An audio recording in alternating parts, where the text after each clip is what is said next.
श्री वाहे गुरु। प्यार से बोलिए धन गुरु नानक, धन गुरु नानक। बाबा आनंद सिंह जी महाराज पूरन महापुरुष कई दिनों में एक बार किसी घर से मांगकर खाते थे। उनका नियम था, एक घर से मांगते थे, कई दिनों बाद अगर वहां से मिल गया ठीक है, नहीं तो वापस चले जाते थे। एक दिन किसी घर से मांगने गए तो अंदर से जो खाना बना रही थी उसने कहा हट्टा कट्टा तो है, कोई काम करके क्यों नहीं खाता? पहले ये जो भोजन बन रहा है, पहले मेरा पति थकार के आएगा उसे दूंगी, अपने बच्चों को खिलाऊंगी, बच जाएगा तो तुझे दे दूंगी। प्यार से बोलिए धन गुरु नानक। बाबा आनंद सिंह जी को ये बातें तीर की तरह चुभ गई, क्योंकि पूरा दिन रात भक्ति में बीतता था गुरु नानक की। अब गुरु नानक को जोर से कह दिया अब मैं जंगल में जाके बैठ रहा हूं, मैं अपना सिमरन करता रहूंगा, तेरी मर्जी है तो भोजन भेज देना, तू भेजेगा तो मैं खाऊंगा, तू नहीं भेजेगा तो भूखा मर जाऊंगा। प्यार से बोलिए धन गुरु नानक। आज के बाद मांगने नहीं जाऊंगा। बाबा आनंद सिंह जी ने प्रण कर लिया और जंगल में जाकर बैठ गए।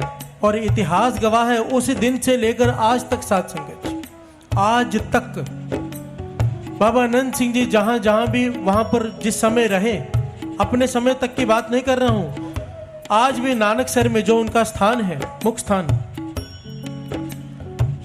वहां पर भोजन बनता नहीं, वहां पर चूल्हा ही नहीं है, आग ही नहीं जलती। 1000 लोग आए, चाहे 10 लाख लोग आ जाएं, उतना भोजन बाहर से बनकर आ जाता है। प्यार से बोलिए धन गुरु नानक। किसी को फोन नहीं किया जाता कि भोजन लेकर आओ, इतने लोग आए हैं। गुरु नानक के भरोसे वहां पर हजारों लोग रहते हैं, भोजन बाहर से बनकर आता है, लोग अपने घरों से भोजन बनाकर वहां पर लेकर जाते हैं और वहां पर चढ़ाते हैं, वही सब में बांट दिया जाता है। प्यार से बोलिए धन गुरु नानक। एक ड्रम लगा के रखा है, चाहे कोई भी सब्जी है, चाहे कोई भी दाल है, उसमें डाल देते हैं, मिक्स कर देते हैं, वही सबको बांट देते हैं। और आज तक ऐसा कोई नहीं हुआ कि उस दर से कोई भूखा गया हो। प्यार से बोलिए धन गुरु नानक।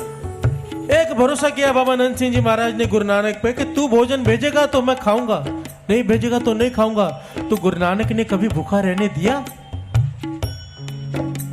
तो हम क्यों ना भरोसा करें? इतना तो भरोसा करें कि कम से कम गलत ढंग से माया ना कमाए, इतना तो भरोसा करें। साथ संगत जी, एक बड़ी छोटी सी बात है, ये संगत हो रही है, हजारों लोग आ रहे हैं, कीर्तन चल रहा है, अगर हमारे जीवन में बदलाव नहीं आया ना, समझो जो यहाँ पर कोई रोज आता है सत्संगी, यहाँ पर बैठता है, अब दुकान में बैठकर हेरिया फेरिया करता है, चीटिंग करता है, लोगों के धन खा जाता है, लोगों के पैसे नहीं देता, तो उंगली आपकी तरफ नहीं गुरु नानक की तरफ उठेगी कि रोज सत्संग करने जाता है और अभी तक जीवन वैसा का वैसा। बाबा आनंद सिंह जी महाराज वचन किया करते थे कि अपने गुरु नानक को किसी की शिकायत मत होने देना। प्यार से बोलिए धन गुरु नानक। फर्क होना चाहिए, जो कम से कम यहाँ पर आते हैं, टीवी में सत्संग सुनते हैं, जीवन में थोड़ा सा बदलाव लाओ, थोड़ा सा दूसरों में और हम में थोड़ा सा फर्क तो आ जाए। मैं ये नहीं कहता हम 100% संत बन जाए, पर कम से कम कुछ तो फर्क आए। नहीं तो हम मैं गाकर चला जाऊंगा, आप सुनकर चले जाओगे, भाई साहब ने बहुत अच्छा गाया था, बड़ी अच्छी म्यूजिक बज रहा था, कोई फायदा नहीं। साथ संगत से कोई मतलब नहीं, जब तक हमारे जीवन में बदलाव नहीं आता। और यह बदलाव ला सकता है केवल गुरु नानक।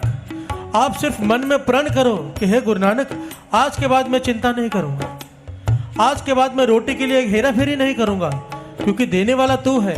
बाबा आनंद सिंह जी महाराज के वचन है कि इंसान हेरा फेरियां करके धन इकट्ठा करता है और सोचता है कि मैंने अपनी चालाकी से इकट्ठा किया है।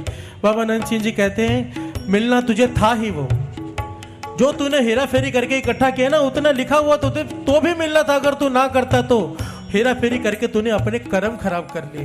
प्यार से बोलिए धन गुरु नानक।